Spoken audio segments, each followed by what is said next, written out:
بسم الله الرحمن الرحيم والحمد لله رب العالمين والصلاة والسلام على أشرف الخلق أجمعين محمد وأهل بيته الطيبين الطاهرين اللهم صل على محمد وآل محمد وعجل فرجهم.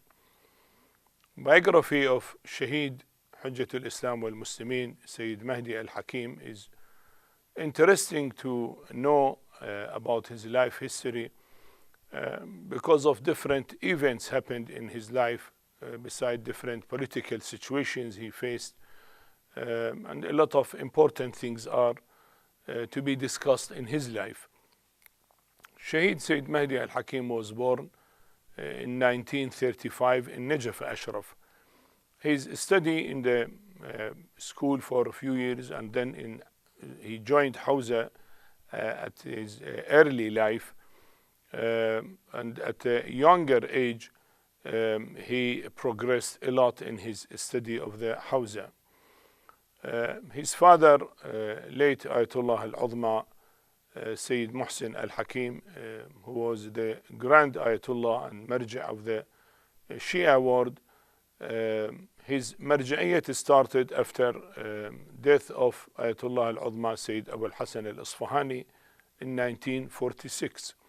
So at the age of 11, Shaheed Sayyid Mahdi Al-Hakeem started living the environment of Marji'iyah and responsibilities on the shoulder of his father. And because he was active and intelligent, he was trying his best to help and support the Hawza Ilmiya. I remember he said once that in 1954, by that time he is at the age of 19, he said that we counted number of Iraqi students from Iraqi families who are in the Hawza Ilmiya of Najaf, and they're counting with tasbih. He said that family 3, these 2, 5, and so on. And he said we did not complete one tasbih, means 100, less than 100. So you see how much number of students was small to meet the need of the Iraqi Shias and Shias of the world. That is why it was the efforts of late Ayatullah Al-Uzma Sayyid Mohsin Al-Hakim to attract students to the Hawza from different parts of the world and let the Hawza flourish. So at his time, from a few hundred students, it reached about 6,000 to 8,000 students, about 1,000, more than 1,000 from Iraq, and the rest from other countries. So Shaheed Sayyid Mahdi Al-Hakeem was feeling and carrying that responsibility and that effort, and he was trying his best to participate in that, and he started tabligh early in his life. It is mentioned probably he is the first alim who delivered a lecture in Sahan of Amir al-Mu'minin alayhi salam, because at that time it was not common for an alim to deliver a lecture. For the khatib, the zakir, he recite a majlis on the pulpit, that is okay, but for ulama they do not speak. But he was the first one to speak in public and try to guide the people to the right path and tell them about their rights and the situations of the government at that time. After 1958, where the coup of Abdul Karim Qasim happened and the king was killed, the situation in Iraq was different, because after that, in 1959, the Communist Party had overwhelming majority all over Iraq, and they killed a lot of people in different parts, especially in Mosul, in Kirkuk, in other areas. And then the challenge for the Hawza and for the Marji'iyah was great, and Shaheed Sayyid Mahdi Al-Hakeem was naturally participating in those events, and he tried his best to reform the situation and protect the ulama, the imams of the masjids, the students in the Hawza from being misguided. So he was delivering lectures about the greatness of Islam versus communism and the materialism and atheism which prevailed at that time. Because of his activity and interest in serving the Shia world, and because of his personality, he was a very lovely person. When he meet people, people loves him, and his talk to others, whether official agents or the ulama or friend or even foreigner or somebody, whoever he may not be with in line with his views, but still his morality was high, so whoever meet him will like him and is attracted to him. So his father found him good person responsible of carrying the responsibility in Baghdad, the capital of Iraq. So in 1964, he migrated from Najaf to Baghdad in order to look after affairs of the Shias in the government, because Shias were deprived greatly in Iraq, unfortunately. The northern area, because of sectarian governments, they used to build the schools, to build the roads, the factories, and middle and south of Iraq were deprived of those services. In a statistics mentioned about number of schools to 100,000 people. In north of Iraq, where majority are Sunnis, there were 24 per 100,000 or 18 or 22 in different provinces. While when you come to Najaf, Karbala is 4, 3.5, and to southern Iraq like Amara and Asriya, it is 1.5. So you see the government was intentionally depriving the Shia areas from education, from hospitals, from services, from roads, from factories to get a job, and so on, should not be developed, Naturally, somebody should talk to the government that this sectarian attitude is not right. So his position in Baghdad was for that, and he was carrying the message of the Marji', his father, to the government of Iraq from time of Abdul Salam Arif, and after Abdul Salam Arif, when the Ba'ath Party in 1968 came, and before them Abdul Rahman Arif, brother Abdul Salam. In that time, his services in Baghdad was great. He formed with other ulama, his colleagues, the Jama'at al-Ulama fi Baghdad wal-Kadhimiyya, and tried to have a common platform for the ulama in Baghdad and in Kadhimiyya.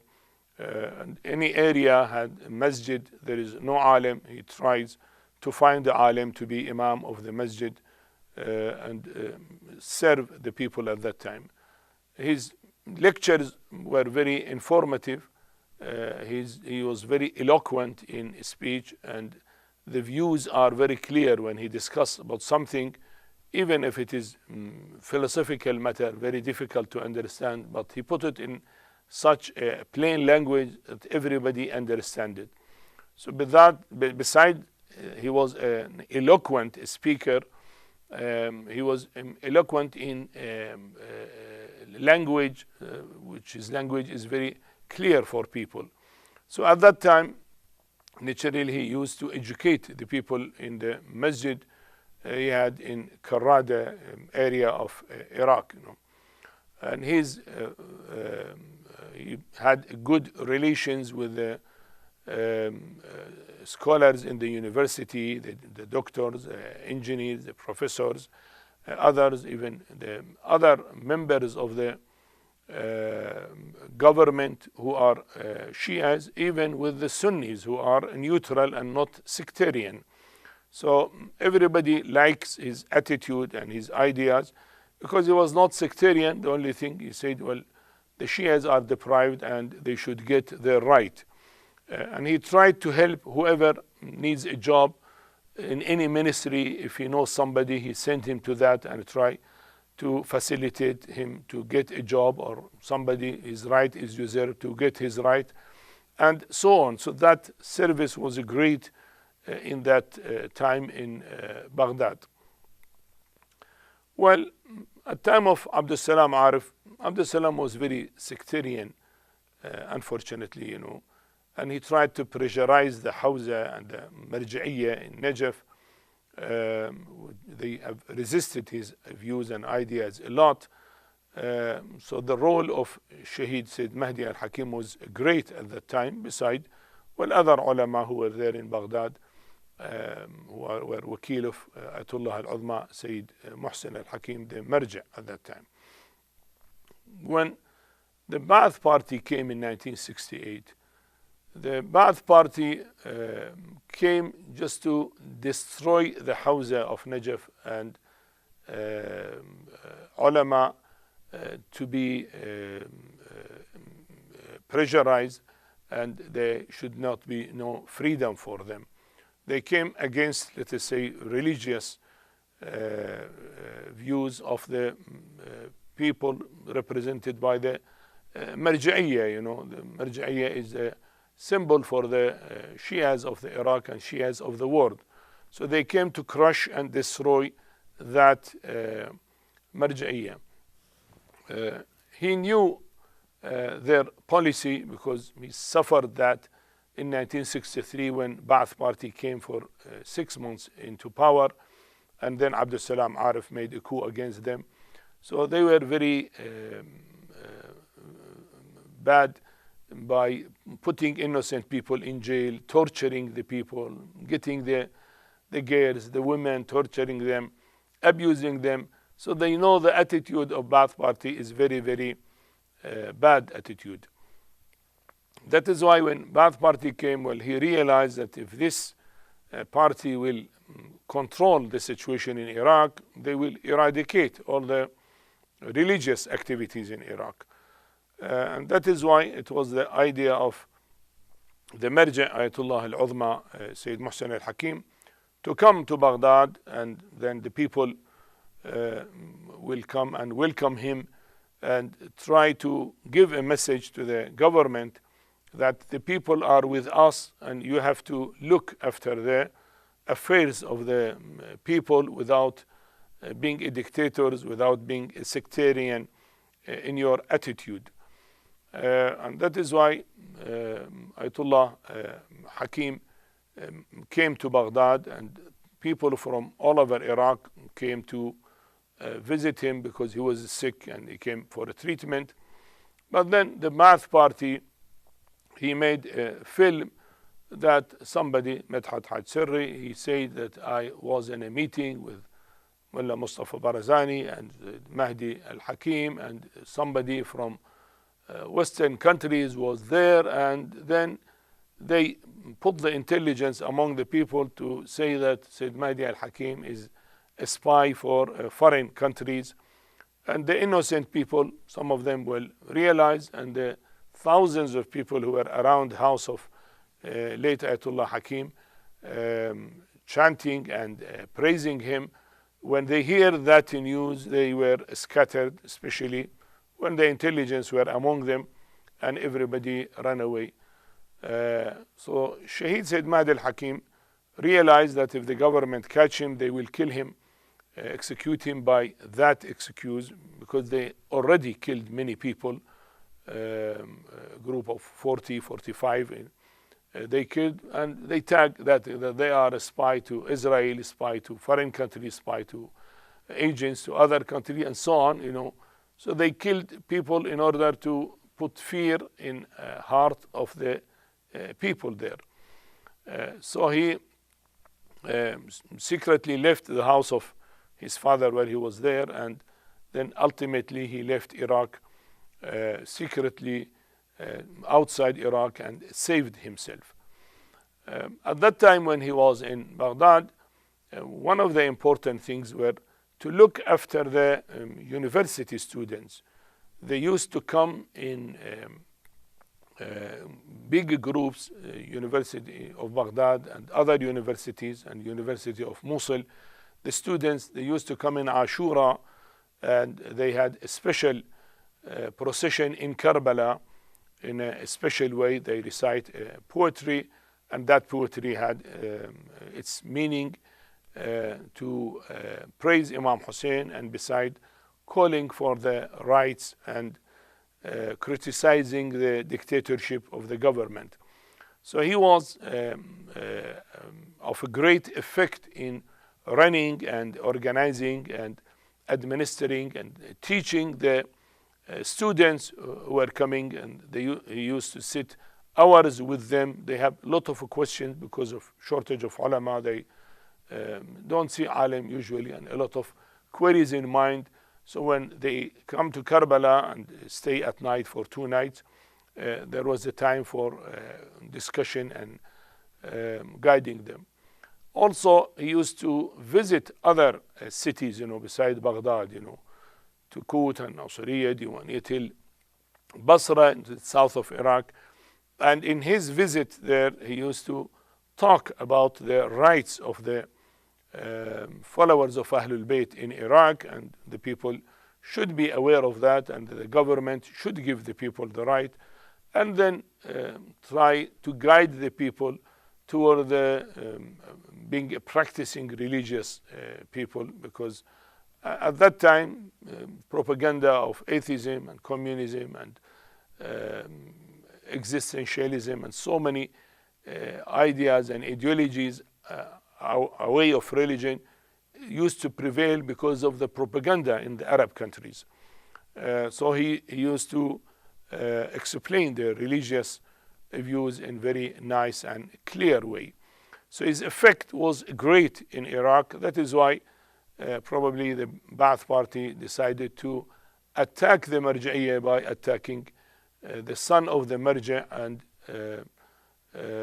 putting that sign that he is a spy, which is naturally not true. When he left Iraq after moving in different countries, ultimately he left to Pakistan. His life in Pakistan was also very fruitful. In Pakistan, the people are religious, but their religious education was not very high. And at that time, also socialism and communism and those ideas started prevailing in Pakistan. And the ulama, they didn't know how to argue and discuss with those ideas and what are their views in order to criticize them or defend Islam. Because of his experience in Iraq, so Shaheed Sayyid Mahdi Al-Hakeem had a great role in Pakistan. He went from city to city. The people used to welcome him because he's son of the Marji', and well, he's oppressed by the Ba'ath regime. Then thousands used to go to the airport when he used to enter any city, in Multan, in Lahore, in Peshawar, in Karachi, everywhere, he used to go. And he had a lot of good lectures delivering about greatness of Islam and difference of Islam with other ideologies. He used to speak in Arabic, and some people used to translate it into Urdu for the public to know.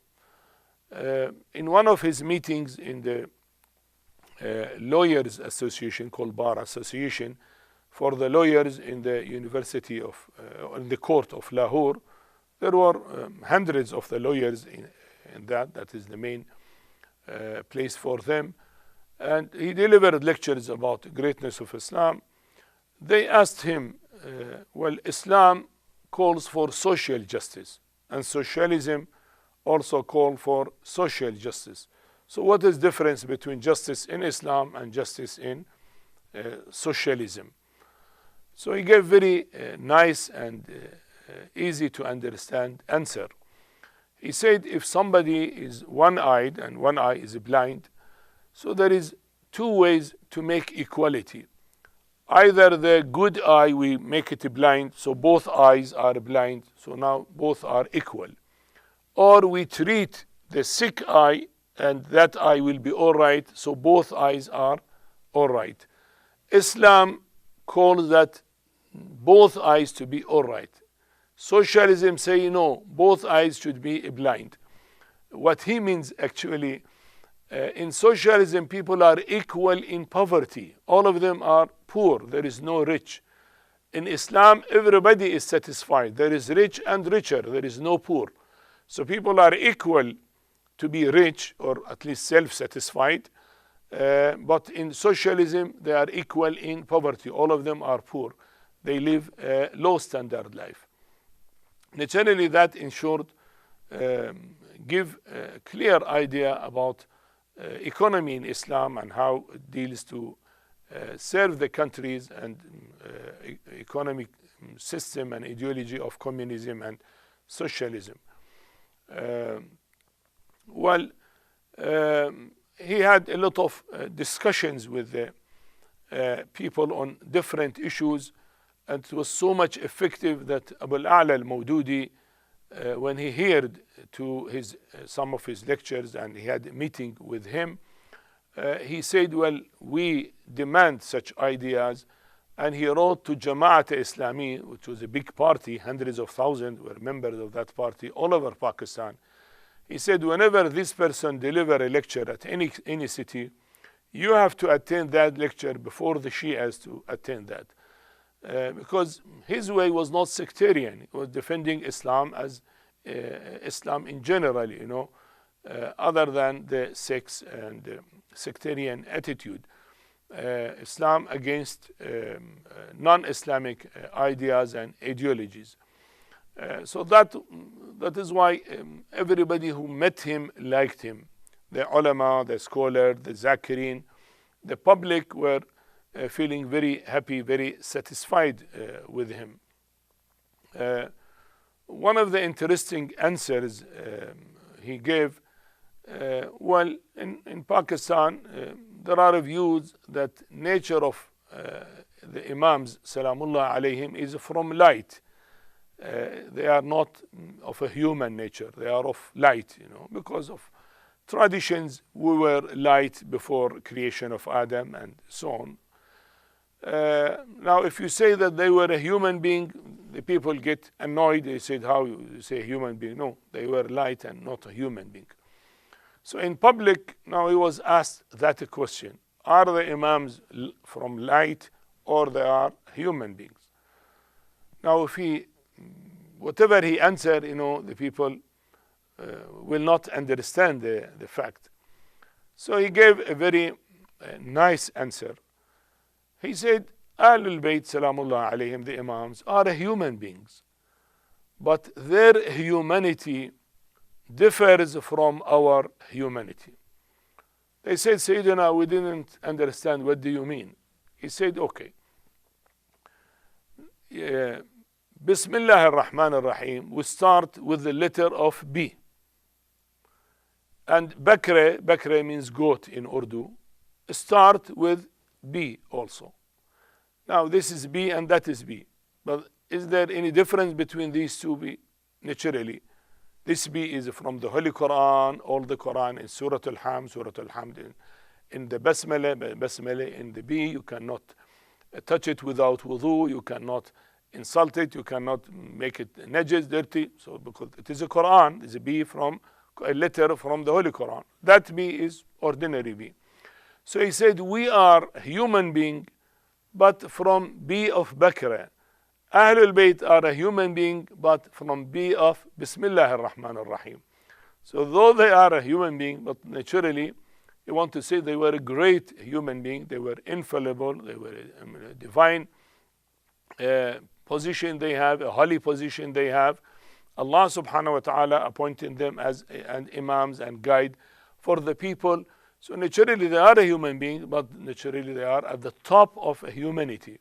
Well, other people are a human being that they may be sinful, may be ignorant, and so on, So he gave that example, which everybody was satisfied with his answer.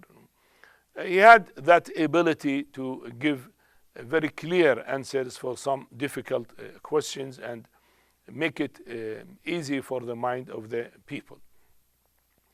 He spent about 10 months in Pakistan, and then ultimately he had bleeding in his eye, and he was going to London for a treatment. He passed to Dubai, and the people of Dubai asked him to stay there and be the alim there. Now, his life in Dubai and United Arab Emirates started from 1971. 1970 he was in Pakistan about almost 1 year, 10 months. But in 71 he came to Dubai, and he stayed there till 1980 before migrating to London. In Dubai, because the ruler at that time, Sheikh Rashid Al-Maktoum, was cooperative, and he asked him to give a council for the Shias, and they started Majlis Idaratul Awqaf Al-Ja'fariyya Al-Khairiyya fi Dubai, the endowment of the trust of Shia Ithna Asharis in Dubai. And with that organization, it was a semi-governmental organization, but has the authority to have the lands which are waqf for to be built as a mosque, or to be built as Hussainiyah, or to be built as a general charity, but for the Shias. So all those lands which were scattered were registered in Awqaf, and gradually he developed them because it was beginning of the development, economic development. So he built many lands as a multi-story building, and start having income to be used for the expenses of Awqaf and the salaries of the ulama in different mosques, and building many mosques.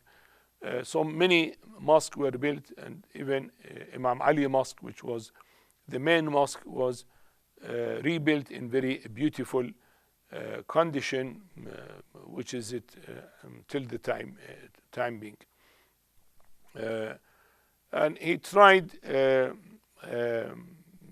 to educate the people, because religious education, well, even general education, reading and writing at that time was not very popular, and it was beginning of the development of the country. So he started by making a school for the children in order to be educated religiously, to having a library with books, so that the people can get access to the Shia books in order to read and educate themselves, and having lectures to educate the people in general a lot. And that created such a great position for the Shias, which were a remarkable one. Especially the attitude was very neutral, and the government was happy that the Shias are educated and protected, and no extremism there, which create a problem for the country. So many mosques and Hussainiyas were built at that time, and many ulama were called to stay and serve the community, somewhere in Arabic, some in Urdu, in Persian, because the Shias were of different nationalities. And till today, those mosques, and well, beside many more, were established after that. And then in 1980, when Saddam started the war against Iran, the situation was, political situation was risky, and there was a risk that Saddam might send people to execute him in Dubai. So he was forced to leave Dubai and stay in London. Even in London, there were many attacks, but God saved him in those attacks, because in London he was not moving in public places. He was always changing his dress not to be known. From 1980 till 83, he was serving the community there. There were not many centers in Arabic. There was one center actually, but he had a good relation with the Shia centers in Urdu-speaking Pakistanis, Indians, the Khojas, and Iranians, and others who had already centers. And then in 1983, at that year, he started two big projects. One is establishment of Ahlul Bayt Islamic Center with the help of his colleague, late Hujjat al-Islam wal-Muslimin, Sayyid Muhammad Bahr al-Ulum, and it was registered in 3 trustees, the late Hujjat al-Islam Sayyid Mahdi Al-Hakeem, and late Hujjat al-Islam Sayyid Muhammad Bahr al-Ulum, and myself were the 3 founding trustees of Ahlul Bayt Islamic Center. And also at that year, the first conference, worldwide conference, started for World Ahlul Bayt Islamic League. World Ahlul Bayt Islamic League, the idea was that the Shias in different parts of the world, they have organizations, they have centers, they have activities, but they don't know each other. In Indonesia, there are Shias. In Malaysia, there are Shias. In Burma, there were Shias. In Bangladesh, in India, Pakistan, in different African countries, in Europe, in America, South America, beside the Middle East and Arab countries. But they don't know each other because they had no chance to meet with each other. So the idea of World Ahlul Bayt Islamic League is to have conference and invite all of them to meet and know each other. So it was probably the first international conference for the Shias in the history of Shias, because Shias, since 1,400 years till now, they did not have a freedom to have a conference and to declare about themselves. We know because of Bani Umayyah, Bani al-Abbas, Ottoman emperor, and so on, so all of them were against the followers of Ahlul Bayt, unfortunately. The conference was very successful, and about 75 members from many countries they have attended. And then the second conference was in 1985, and the third conference in 88, and so on. Every 3 years were a conference. And that conference, the activities were expanded. He used to travel a lot to Europe to see different Islamic centers in Europe and different people. He used to travel even to America to move from city to city and meet the people of different nationalities of Shias. I mean, Pakistani Shias, Iranian Shias, Iraqi Shias, Lebanese Shias, and so on, So, beside that, he used to talk to people about the oppression of Saddam against the Shias of Iraq. The war started, and a lot of ulama were in jail. The thousands of students of the Hawza who were of Iranian origin or Pakistani or Indian origin, even the Lebanese origin, all of them were asked to leave the country. And then even Iraqis were taken for military service, and many were killed and many ran away. So ultimately, at the time of late Ayatullah Al-Khoi, the number of students from about 8,000 came down to about 350, 400 students only. So that is naturally type of oppression to the Shias in Iraq. And then a lot of ulama were killed. Tens of thousands of people were put in jail and tortured. So all those things were not known by public, So he used to discuss with the people and try to make any possible effort to expose Saddam and his regime. Also, he used to attend human rights delegations in Geneva or in America. Well, in London, he established a human rights organization for Iraq, and that was led by one of his relative from Hakim family, Dr. Sahib Al-Hakim, and he produced a newspaper to mention about the views of the opposition to Saddam, and he had a lot of political activities which were very remarkable in London and in Europe, beside other countries. Also, he used to travel to Iran and to attend different conferences for the Iraqi opposition, which was made once or twice a year in Iran. Ultimately, he was invited to attend a conference in Sudan, and he was asked by Hassan al-Turabi to have a word with Sadiq al-Mahdi, the president at that time, and make the relation good between Hassan al-Turabi and Sadiq al-Mahdi. So they invited him for the conference, and the aim was more than the conference.